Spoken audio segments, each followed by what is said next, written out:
Sanctus, Sanctus,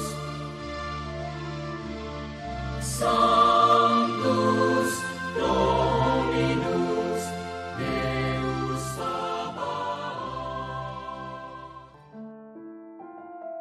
Salam jumpa kembali saudara-saudariku yang terkasih dalam Tuhan kita Yesus Kristus.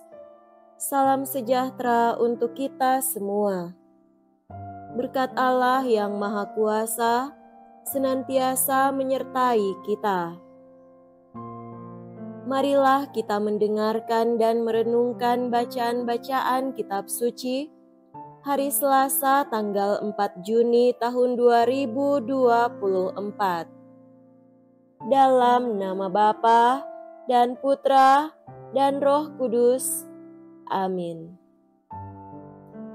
Bacaan pertama dari surat kedua Rasul Petrus, bab 3, ayat 12 sampai 15a, dilanjutkan dengan ayat 17 sampai 18.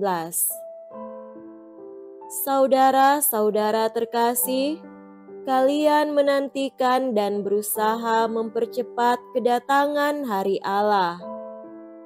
Pada hari itu, langit akan binasa oleh api, dan unsur-unsur dunia akan lebur oleh nyalanya. Tetapi sesuai dengan janji Allah, kita menantikan langit dan bumi yang baru, tempat terdapat kebenaran. Sebab itu, saudara-saudaraku terkasih, seraya menantikan semuanya itu, haruslah kalian berusaha supaya kedapatan tak bercacat dan tak bernoda di hadapannya, serta dalam perdamaian dengan Dia. Anggaplah kesabaran Tuhan kita sebagai kesempatan bagimu untuk beroleh selamat. Saudara-saudaraku terkasih, kalian telah mengetahui hal ini sebelumnya. Karena itu waspadalah. Jangan sampai kalian terseret ke dalam kesesatan orang-orang yang tak mengenal hukum, dan jangan sampai kehilangan peganganmu yang teguh. Tetapi hendaklah kalian bertumbuh dalam kasih karunia dan semakin mengenal Tuhan dan Juru Selamat kita, Yesus Kristus. Terpujilah Dia.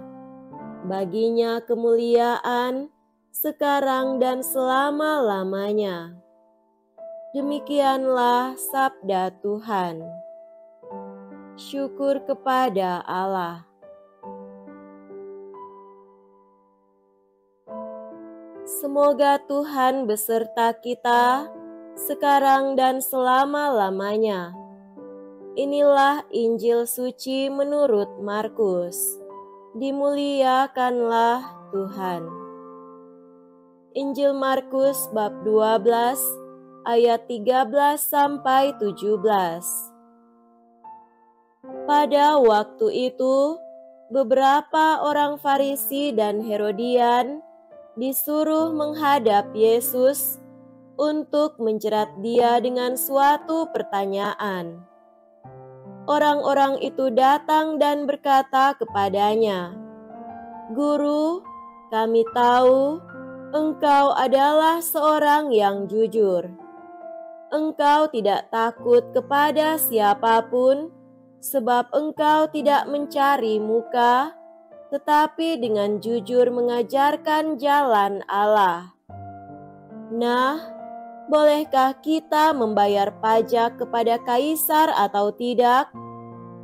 Tetapi Yesus mengetahui kemunafikan mereka, lalu berkata kepada mereka, "Mengapa kalian mencobai aku? Tunjukkanlah suatu dinar untuk kulihat." Mereka menunjukkan sekeping dinar. Lalu Yesus bertanya, "Gambar dan tulisan siapakah ini?" Jawab mereka, "Gambar dan tulisan kaisar." Maka Yesus berkata kepada mereka, "Berikanlah kepada kaisar apa yang menjadi hak kaisar, dan kepada Allah apa yang menjadi hak Allah." Mereka sangat heran mendengar Dia. Demikianlah sabda Tuhan. Terpujilah Kristus.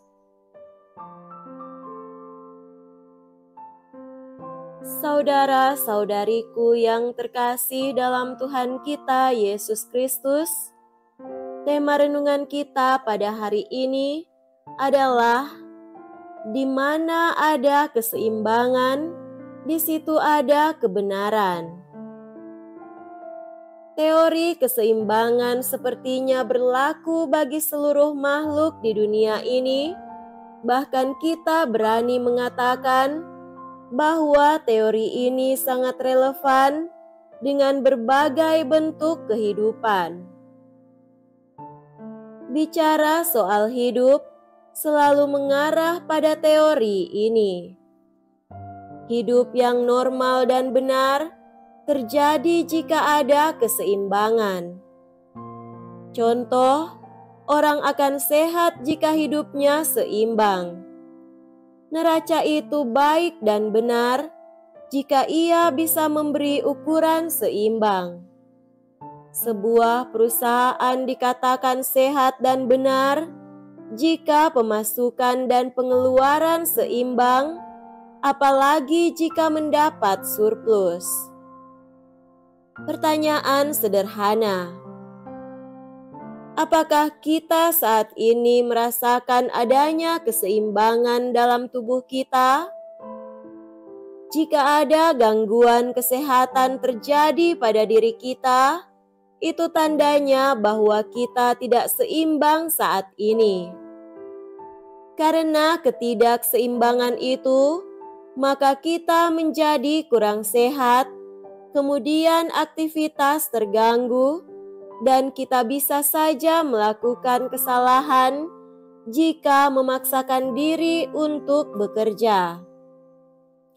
Saudara-saudariku terkasih, keseimbangan dalam hak dan kewajiban, hidup jasmani dan rohani perlu disadari dan diperhatikan.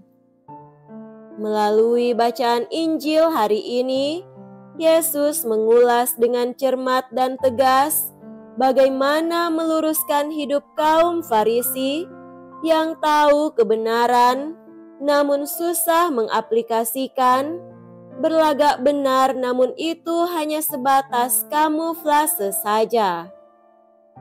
Yesus mengenal persis watak dan kemunafikan mereka. Pertanyaan seorang Farisi menjadi acuan bagi Yesus untuk menekankan keseimbangan menuju kebenaran. Pertanyaan, apakah diperbolehkan membayar pajak kepada kaisar atau tidak?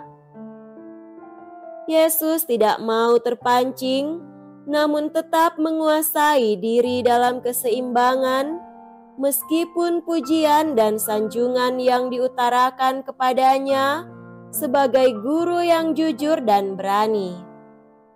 Ia tetap seimbang. Tipuan si Farisi tidak berefek, sebaliknya Yesus tetap pada prinsip keseimbangan. Sabdanya, "Mengapa kamu mencobai aku? Bawalah kemari suatu dinar supaya kulihat." Selanjutnya ia menambahkan, "Gambar dan tulisan siapakah ini?" Jawab mereka, "Gambar dan tulisan kaisar." Lalu Yesus menjawab, "Berikanlah kepada kaisar apa yang wajib kamu berikan kepada kaisar, dan kepada Allah apa yang wajib kamu berikan kepada Allah." Sabdanya meruncing pada prinsip keseimbangan. Itulah jalan menuju kebenaran. Saudara-saudariku terkasih, Jika hidup manusia seimbang, ia tidak mengabdi kepada dunia atau penguasa saja, tetapi ia lebih memilih mengabdi kepada Tuhan. Betapa indah dan bahagianya jika hidup ini ada dalam keseimbangan.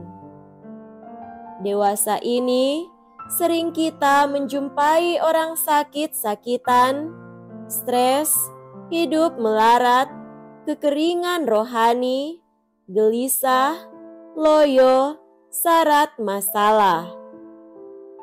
Hidupnya merusak sesama, melukai hati Tuhan.